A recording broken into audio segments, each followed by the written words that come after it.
Allah tak bisa ditengok. La tudrikuhul absaru. La tudrikuhul absaru. Allah tak bisa ditengok dengan mata. Wa huwa yudrikul absara. Allah yang menengok kita. Adakah Nabi yang ingin menengok Allah? Ada. Siapa dia? Musa. Ya Allah, tunjukkanlah aku macam mana bentukmu. Kata Allah, kalau kau mau, unzur ilal jabal. Tengok ke bukit itu. Nabi Musa pun memandang ke bukit Tursina. Falamma tajalla rabbuhu lil jabal. Ketika Allah menunjukkan cahayanya di jabal bukit Tursina. Apa yang terjadi? Fakharra Musa sa'iqa. Begitu dia melihat bukit itu, langsung Nabi Musa pingsan, jatuh dan tumbang. Ketika sadar Nabi Musa dari pingsannya, apa kata Nabi Musa? Tubtu, taubat ya aku ya Allah. Taubat amba ya Allah, indah akan ingin leh. Nah, aku apa nan ingin kau insyaallah. Nya enggak ada menyabi ingin, dia bertanya sih. Lalu datanglah orang bertanya kepada Abdullah bin Abbas, ahli tafsir sahabat Nabi yang paling hebat. Abdullah bin Abbas, yo, apa nan dicaliak Nabi Musa di atas bukit Tursina itu? Bukan Allah yang nampak di atas bukit Tursina, baru cahaya keagungannya. Sebesar apa cahaya yang ditengok Nabi Musa? Abdullah bin Abbas tidak menjawab, ini hanya memberikan isyarat. Rupanya cahaya yang nampak Nabi Musa di atas bukit Tursina itu segadang pingsannya. Padahal Nabi yang paling kuat adalah Nabi Musa. Dari mana Ustaz tahu Nabi Musa itu paling kuat? Nabi Musa ngantri sumur, tertutup batu bergelinding dari atas, tertutup pintu sumur. 30 orang menggeser batu, tidak bisa. Datang Nabi Musa hanya surang saya. Terbuka. 30 orang tenaga Nabi Musa mencari cahaya keagungan Allah segadang iko pingsannya. Kalau awak 3 kali mati. Jangan pernah berpikir ingin melihat Allah, tapi rasakanlah bahwa Allah melihat kita. Kalau ada tuan guru mengaku-ngaku memandang Allah Ta'ala, ambolah ambo pejam mata, ambolah putih makrifat, kalau nampak Allah, lah nampak ambo Allah, antuk kan kepalanya ke tiang. Lapor ke Pak Kapolres Kapolsek, penistaan agama, penodaan agama, ada pasalnya. Siapa yang mengaku melihat Allah Subhanahu wa Ta'ala? Karena apa? Ulama tasawuf setinggi apapun kajinya, tengok si Abdul Wahab Sa'rani dalam kitab Tanbihul Mukhtarin, idza ra'aita rajul, kalau kau tengok ada orang mengaku wali Allah, yatiru fil hawa, terbang di atas awan, yamsi 'alal ma, berjalan di atas air, la ta'tar, jangan tertipu. Walaupun terbang di atas awan, walaupun berjalan di atas air, la ta'tar, jangan tertipu. Tapi pandanglah bagaimana istiqomahnya dalam beribadah. Kok tidak sembahyang mengaku mencari Allah? Tuan guru tidak sembahyang. Ambo sembahyang di Masjidil Haram. Ustaz Somad sembahyang. Ustaz Somad tuh Ustaz syariat, itu hakikat. Lah putih gaji kan? Bukan di situ memandangnya, tapi tengoklah. Makanya pesantren ini ingin menyelamatkan orang jatuh dari perbuatan bid'ah, khayal, ilustrasi, halusinasi. Tapi diselamatkan dia dengan berpegang kepada Quran dan sunnah. Taraktu fikum amra ini, kutinggalkan pada kamu tak banyak, 2 perkara saja. Intamasaktum bihima, kalau kamu pegang yang 2 ini, lan tadillu abada, tak akan sesat untuk selamanya. Kitab Allah Al-Quran dan sunnah Rasulullah sallallahu alaihi wasallam. Abu Bakar tidak menengok Allah, Umar tak menengok Allah, Ali tak menengok Allah. Tiba-tiba ada orang sekarang mengaku menengok Allah, laporkan ke Kapolres, penistaan agama, aliran sesat, masukkan ke penjara, baru dia tahu. Bagaimana kalau laki-laki tidak mau sholat, malas? Ayo, kono sabui tadi, tidak maunya sholat. Kalau dia tidak sholat, tanya, mengapa kamu tak sholat? Jawabannya 2. Kalau dia mengatakan sholat itu mubazir, buang-buang masa saja, kafir. Orang yang mengingkari sholat maka hukumnya kafir. Tapi kalau dia mengatakan saya tahu sholat ini wajib, saya tahu sholat ini wajib, mengapa tak sholat? Kamu malih, fasik. Kalau orang menolak sholat, kafir. Kalau orang menerima sholat tapi tak mau sholat, malas, fasik. Orang yang kafir.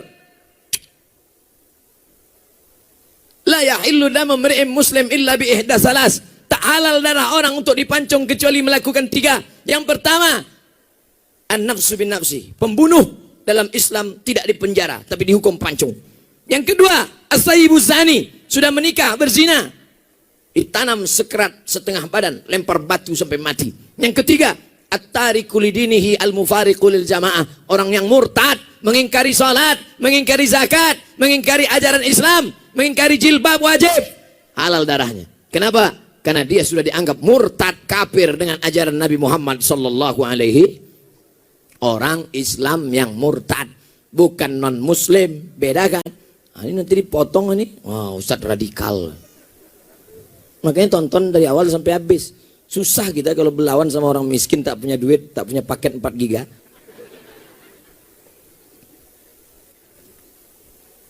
Saya sudah menikah 4 tahun. Alhamdulillah istri sudah 3. Hamil 3 bulan. Namun 1 bulan terakhir ini istri sering sakit perut. Sehingga saya tidak tega melihatnya. Lalu saya sampaikan kepada istri, jika kamu tak kuat, gugurkanlah. Berdosakah saya menyampaikan kalimat tersebut, Pak Ustadz? La taqfu ma laysa laka bihi ilmun. Jangan kau bicara kalau kau tak punya ilmu. Ini suami tak punya ilmu. Yang punya ilmu tentang perut istrinya ini adalah SPOG, spesialis obgyn, spesialis kandungan. Maka pergilah ke Payakumbuh, datangi spesialis kandungan, diperiksalah perut istri tadi. Pas diperiksa, ada masalah tak dengan janinnya? Kata dokter SPOG, masalah bukan janinnya, terus jariang. Betapa kau sudah salah, suami. Itulah makanya kata Allah, la taqfu ma laysa laka bihi ilmun. Jangan engkau mengeluarkan hukum yang kau tak tahu, karena itu bukan bidangmu. Serahkan kepada ahlinya. Idza wusidal amru ila ghairi ahlihi. Kalau diserahkan suatu perkara tidak pada ahlinya, fantaziris sa'ah, tunggulah kehancuran. Apa yang hancur? Janin anak di dalam hancur gara-gara suami yang tak paham. Hati-hati perempuan. Yang sakit perut tanya suami. Suami itu membawa ke dokter, dokter memeriksa di USG. USG cali rupanya randang 3 piring. Itu ilah sakit. Tapi kalau ternyata memang janinnya pilihannya cuma 2, antara menggugurkan dengan mati. Bapak, pilihannya 2, Pak. Ini anaknya mesti diaborsi, gugurkan, atau istrinya mati. Bapak pilih mana? Biasa mati saya, Pak Dokter. Pilih mana? Kalau masuk awak ke hutan, makanan indah ado, pilihannya cuma 2, mati atau makan babi. Pilih mana? Pilih makan babi. Tidak boleh awak pilih mati. Aku mati saya, Pak Ustaz. Jangan, coba babi kos kentek lo. Untuk menyambungi duit saya. Goreng, ambil kecap sikit. Lama juga bu, anda boleh. Dalilnya apa? La tulqu bi aidikum ila tahlukah. Jangan kau jerumuskan dirimu ke dalam kematian dengan tanganmu sendiri. Maka awak mesti memilih antara 2. Kalau dokternya amanah, dokternya memang dipakai Majelis Ulama Indonesia untuk menetapkan hukum halal haram dalam makanan. Begitu juga dalam masalah kandungan. Dokter mengatakan ini pilihannya cuma 2, Pak Ustadz. Kalau dilanjutkan janinnya ini nanti akan mati, akan ibunya mudarat. Tapi kalau mau diaborsi masih mungkin. Maka saat itu akhaffud dararain, memilih mudarat teringan di antara yang berat, maka boleh aborsi dengan 2 syarat.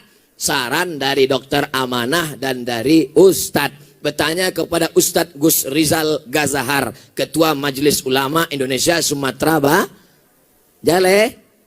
Jangan asal periksa. Beko bini sakit paru nyodang begitu. Lah cukup syarat. Allahu Akbar, Allahu Akbar. Allahu Akbar, Allahu Akbar. Asyhadu an la ilaha illallah.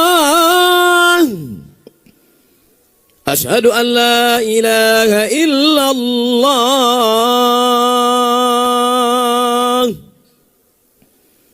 Asyhadu anna Muhammadar Rasulullah.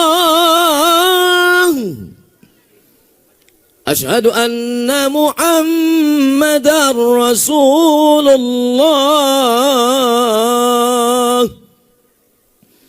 Hayya 'alas salah. Hayya 'alas salah.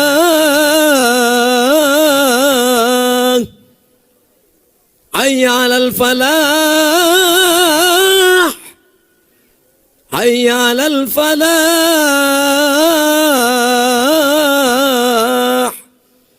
Allahu akbar, Allahu akbar. La ilaha illallah. Allahumma rabb hadhihi ad-da'wati at-tammati was-salati al-qa'imah ati sayyidina Muhammadan al-wasilata wal-fadilah wasyarafa wad-darajata al-'aliyata ar-rafi'ah wa ba'ath Allahumma maqaman mahmudan alladhi wa'adtah innaka la tukhliful mi'ad ya arhamar rahimin. Terima kasih atas segala perhatian. Mohon maaf atas segala kesilapan dan kekhilafan. Mudah-mudahan disampaikan Allah segala niat baik kita. Kalaupun seacara, tak tahu saya acara sudah selesai atau belum, tapi yang jelas sebelum pulang ambil botol-botol sampah-sampah, tisu-tisu, jaga kebersihan, buang pada tempatnya, karena kita sedang berada di pesantren Eko yang mementingkan lingkungan. Takbir, takbir, takbir. Assalamualaikum warahmatullahi wabarakatuh.